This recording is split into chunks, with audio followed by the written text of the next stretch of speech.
Good morning, good afternoon, good evening. It is yes, it is me, BRENNON, here again with another episode of the Ray Review for you in full view. And I don't have any other rhymes, but I do have my analysis of what's happening in Retroactive Yellow for the 2024 season thus far throughout the month of September going into October. Wanted to try something different. So this is basically a screen recording of the ESPN Fantasy app so you can see what it is that I'm seeing instead of just looking at my face for 15 to 20 minutes. So we're going to go through these scores for these different matchups for week 4. As you can see, I stayed undefeated. The Phoenix shall rise again. 204 to 193. Actually closer than I wanted it to be, primarily because of my low scoring. I didn't expect Doug, aka Blood Hunters, to put up much of a fight. Just because you can see here he left the player in question of the Vegas Raiders, whether he's going to stay or not.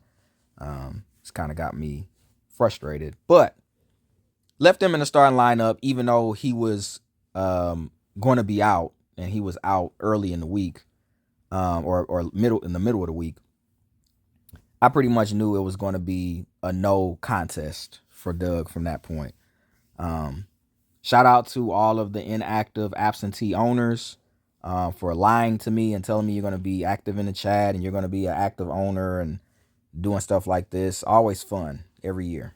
But as you can see throughout the rest of the lineup, he didn't have much luck or support anyway. Kyle Pitts reverted back to Kyle Pitts. Christian Watson ended up having an Isaiah Pacheco looking type of injury. Doesn't seem like it'll be as bad from the reports. I don't know. I don't know what the reports are on that injury, if he's going to be back or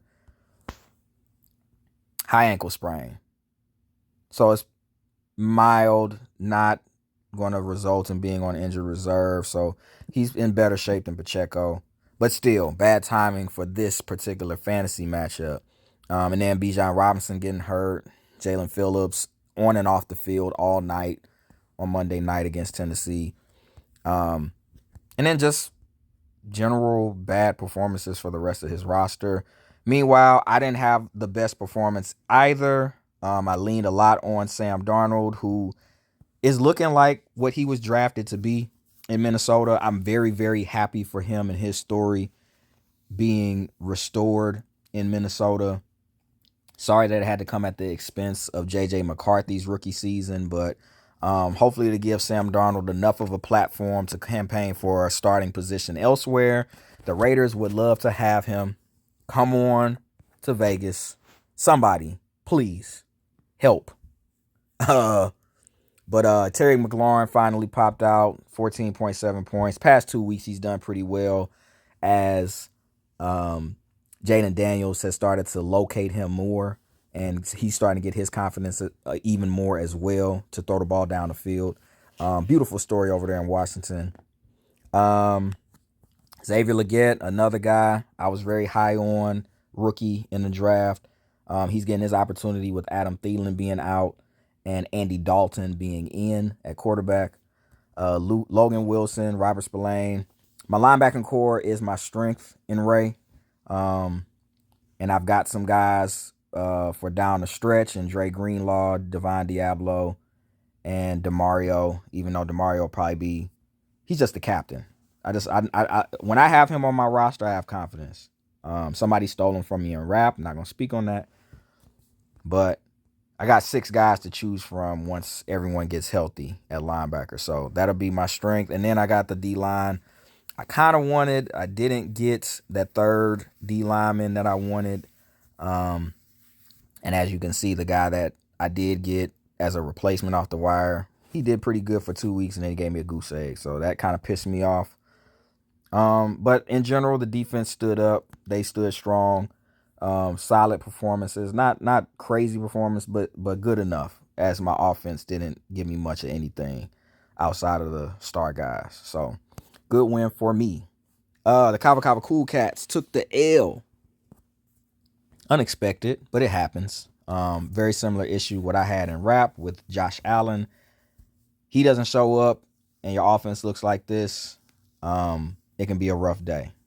And not saying offense looks like this as though he doesn't have other talent on the offense, because he does, particularly at running back.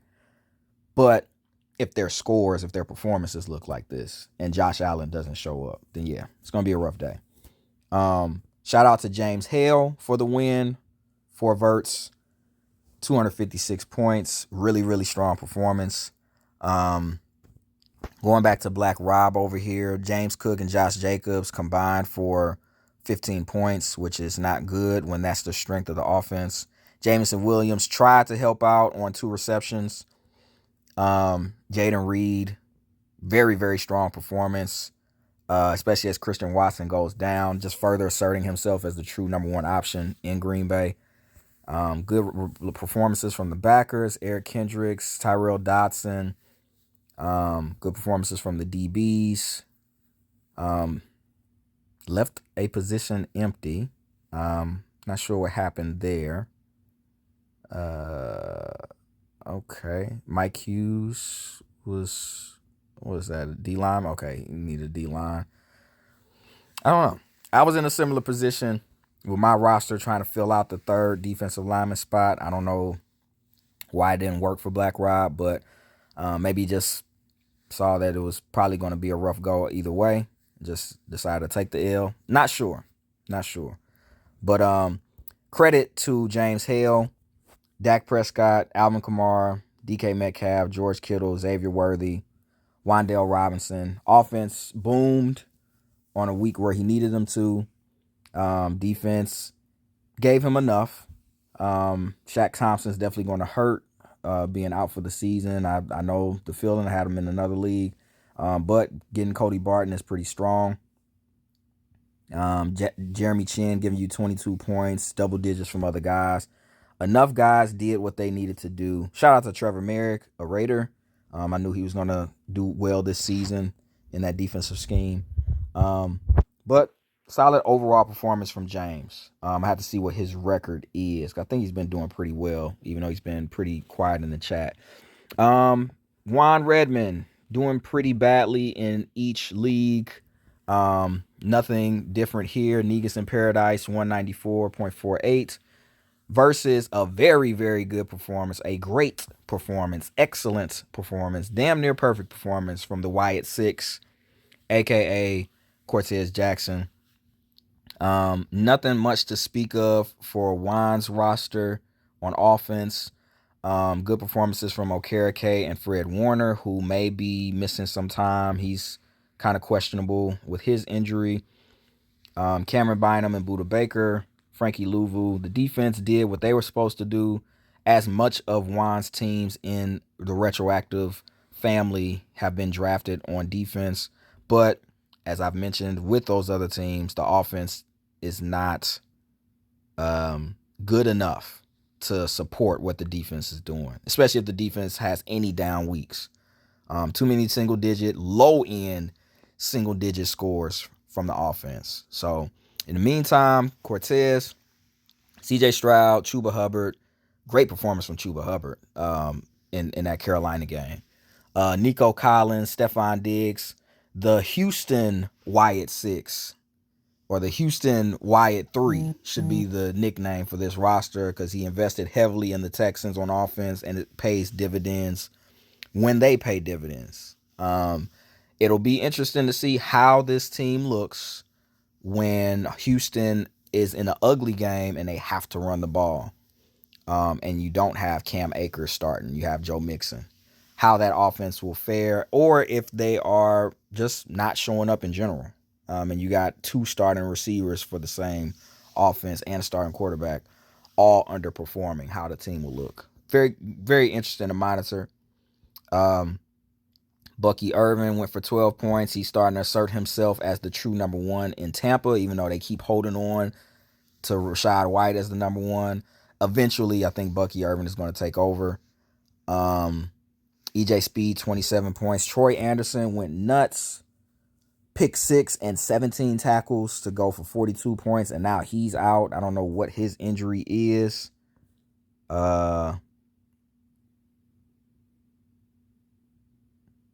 Knee injury. They're gonna monitor his participation. Still got Nate Landman on IR, so I don't know how they're gonna navigate that down there in Atlanta. But for week 4, he did what Tez needed him to do. And then other support from defensive guys. Dorian Williams, 22.5. Great pickup in the draft from Nick Cross, 19 points. Tez had his eye on Nick Cross throughout the offseason, and you had Carlton Davis on the bench, so that would have been even more insult to injury if you had played him. Pac-Man, another one of those owners, similar to Doug, gave a lot of false promises of how quality of an owner he's going to be, only to show up like this. 185.62 points. I think that is James Hopkins. I might be mistaken. Don't even remember your name because just been inactive in the chat, inactive with the roster. Good win, great win for D Will. Chicago Windies, 288.62. Wouldn't have made a difference if Pac-Man's roster showed up normally or not. It was just going to be that day for D Will. 16 points from Hurts, who's been having the year I expected him to have, up and down. Especially without his starting receivers. We're seeing a lot of his blemishes that were hidden by A.J. Brown. Jonathan Taylor ends up picking up an injury. He contributed 18 points, but it wasn't enough to even be in contention this week. Good performances from the receivers: Sutton, Ladd McConkey, Tony Pollard, 17.8 points. It looks like the defense, yep. Couple goose eggs on the defense. Low end single digit performances. 3 goose eggs on the defense. PJ Locke went for 22 points, but not much else on the defensive side of things. So that's the kind of score you get. And you get lapped by 100 points from D. Will. Starting Trevor Lawrence, which is interesting. 17.76 points. Which from your quarterback position, that should be enough. If you got a good enough rest of your roster, which it seems like D. Will does, 17 points should be enough for your quarterback. And you still almost touched 300. DeAndre Swift finally performed like DeAndre Swift in Chicago, 26 points. Jahmyr Gibbs did his thing. Amon-Ra St. Brown, he got his pounds of flesh. Rachaad White, 9.4 points, even though he might get passed up or, relegated to number 2 in Tampa. Still got his production. George Pickens, not a touchdown, but still 13.8 points, 100-yard performance as Justin Fields is starting to build that chemistry. Rashid Shaheed, 14.8 points, 8 receptions. I didn't think he was going to be a target maven like that in fantasy or in real life, but Derek Carr's having a lot of fun down there in New Orleans with that offense. Levante David, 28 points. Jack Campbell, Anzalone. Linebacker core went dumb. Defensive line. Anytime your defensive line performs well, it bodes well for the rest of the roster, especially if they all just show up. They don't have to do anything spectacular. Just show up. If the D-line shows up and the rest of the team shows up, at least give you 240, 250. But everybody just went crazy today. Defensive flexes, Tony Adams, DeMorion Overshown. Great performance from D. Will.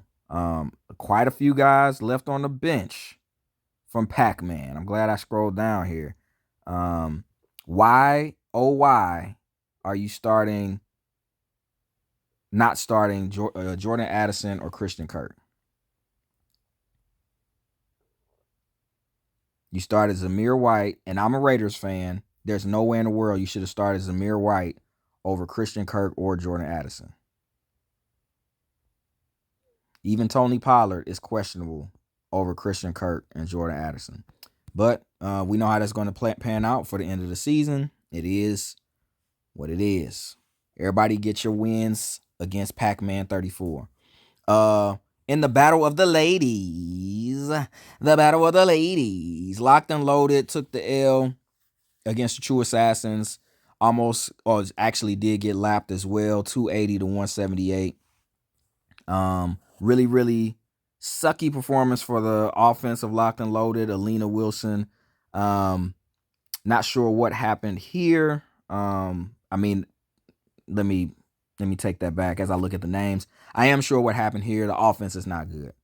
And I mentioned as I did my draft analysis, even though I didn't put anything out, I was monitoring Alina's draft, and it was premised on the defense, which, if I've said many times before, the defense does not show up, and you don't have a solid offense to back the defense up, or vice versa, you have games like this. So great performances from the linebackers, TJ Edwards, Bobby Wagner, Quay Walker.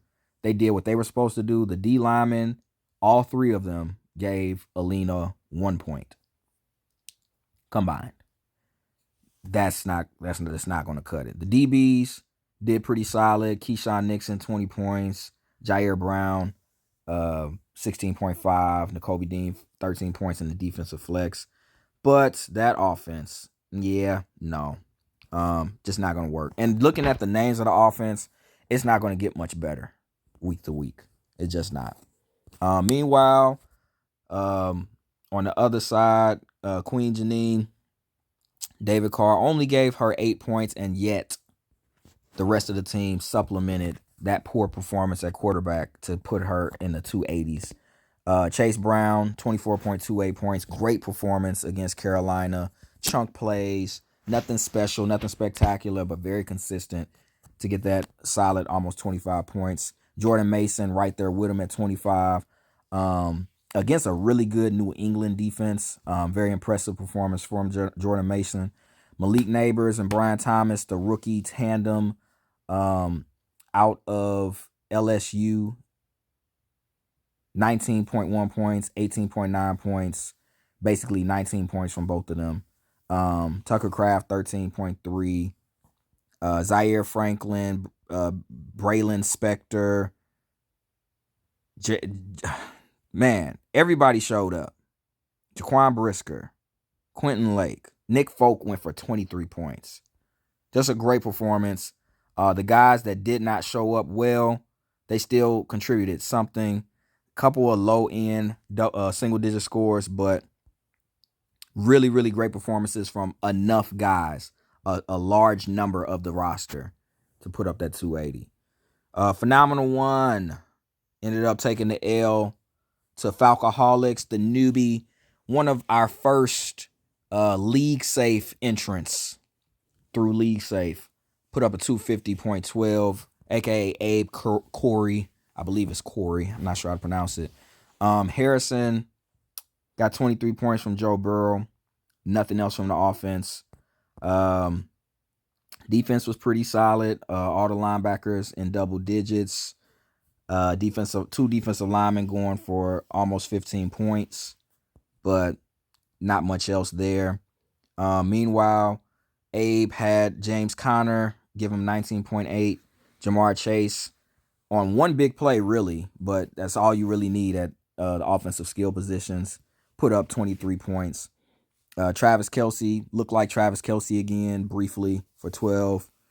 Tutu Atwell filled in a little bit for Kupp and Nakua.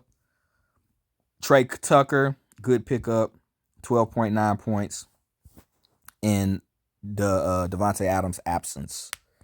And then you had a good performance from Jordan Brooks, 29.5 points, 13 tackles in the sack. Really, really good showing. Nick Bosa had a really quiet 19 points. And yeah, that's enough to get you to 250. 16.5 points from Kenneth Murray Jr. Really, really good performance. Not a lot of guys, maybe, about 50% double-digit scoring, which is still a good threshold. And then a lot of guys going above and beyond into the 20s. So, good performance from the Falcoholics. I almost said it. Kevin Knopf, 247.86 to 230.72 from Barrio Quintito, a.k.a. Quentin Gibbs. Not bad performances from either roster. Negative scoring from Carson Steele certainly did not help Quentin's case here. He did have CD Lamb give him 25.1, 20.8 from Brian Robinson Jr. Michael Pittman looks like Michael Pittman Jr. again, with Joe Flacco in the lineup. We'll see how they navigate that in Indianapolis going forward. I got a funny feeling they're going to figure out a way to sit Anthony Richardson and let Flacco play. Like, oh, Richardson still hurt, or they're going to try to give him some kind of excuse instead of just benching him straight on. But if they decide to keep starting Anthony Richardson, that season's done. That offense just is not going to produce the way they produced in week 4. And I'm sure that offense is campaigning for Flacco to start. Linebacking core did really good for Quentin. Quincy Williams, JOK, Sherwood. Just not enough in this particular matchup. Went against an opponent who had more viable scoring. Xavier Woods, Quentin Mitchell, they both did their thing. On the other side here, Kevin, not a lot of good offensive performances, but 2 really good offensive performances between Derrick Henry and Jordan Love. Those are the guys that really made the difference in the matchup. 38.16 points and 40.4 points respectively. Linebackers, 19, 12, and then a big old goose egg. But Kevin was able to overcome those poor performances. Paulson Adebo going crazy. 32 points, 12 tackles and a pick. Man, were they all solo tackles? Well, 10 of them were solo. Golly, that is indeed 20 points. So really good performance from him. I've got the other New Orleans DB. So I didn't know he was at the number 1 defensive back spot, but really impressive. A lot of Qs at the end of this matchup for Kevin. Micah Parsons, Josh Hines Allen, who wasn't doing much of anything anyway, Julian Love, Jordan Poyer, along with the Qs already on the bench. Not really good. They don't like to see all that red on the side there, but at least there was a win at the end of the week before having to deal with that issue. One thing at a time. And finally, Kenneth Walker, 3-point victory in a really close matchup, probably the matchup of the weekend, Ray. Came down on Monday night. One of the ones I was really keeping up with because the owner of Kenneth Walker, CJ Griffith, was posting about it in the chat. I was heavily invested in the Seattle Detroit game. CJ Griffith is a Seattle fan. And to see Seattle fight the way that they did against a team that was just in the NFC Championship was very, very impressive. Didn't work out for Seattle, but it did work out for CJ's team. 222.88 to 219.38 against M6, a.k.a. Marcos Camacho. Speaking of that Seattle-Detroit game, David Montgomery, 14.5 points. And there was one other guy I'm scrolling. Oh, Kenneth Walker III. How could I forget? 33.6 points. That last touchdown run he had was the difference in the matchup. Really explosive play. Really exciting game. That game was what I wanted it to be. I was kind of rooting for Seattle, but nevertheless, I'm not a fan of either team, so I just wanted a good game. That's what we got. Same thing here. Good matchup between both owners. Right here in the offensive flex and linebacker portion, the bulk of CJ's scoring came. A lot of double-digit scores. All of his linebackers and Marvin Harrison Jr. gave him 13 as well. Justin Jefferson still looks like the number 1 receiver in the league, 17.5 points. People were nervous about that with Sam Darnold starting, but joke's on you. He's back. He's back. 17.9 from Aaron Jones, who also is bolstering that Minnesota offense on the ground. And yeah, Minkah Fitzpatrick looks like Minkah Fitzpatrick again, 15 points. Just enough. Just a little bit. Defense did well for Marcos at the DB and DP spots. but not enough else from the rest of the defense. The defensive line and the linebackers just weren't producing to the extent that they normally do. Ernest Jones, the fourth, and Zach Bond have to do more than 9 points each. And that's easily a win for Marcos if that's the case. Shout out to you, Marcos, for having Calvin Ridley. I know the pain. I know the struggle in many other leagues. Sorry about that one. I feel you, dog. It is what it is. Mike Evans and Baker Mayfield connected well for the Tampa Bay offense to help boost the M6 offense. Just not enough. Not too many duds from too many other guys, and it probably is not going to change much with Cole Kmet and guys like Kmet and Rashad Bateman in your starting lineup. It's probably not going to get much better, but that's a tough way to lose. I always say I'd rather get blown out than get beat in the last second and have hope to win only to get it snatched away. I don't want no hope. Don't give it to me. All right, so that's the Ray review for the week. We're going to go and look at the standings real quick. The Rec is being led by Cortez Jackson at 3-1. Kenneth Walker remained undefeated with that last second victory in the Legion of Terror. I'm matching him at 4-0 in the Legacy Division with the Phoenix.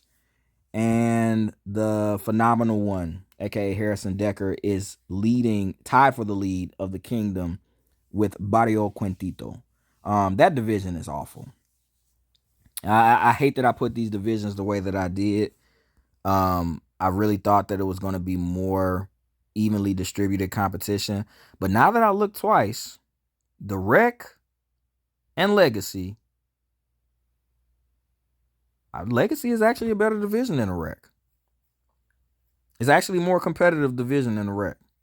Not just by record, but also by points forced.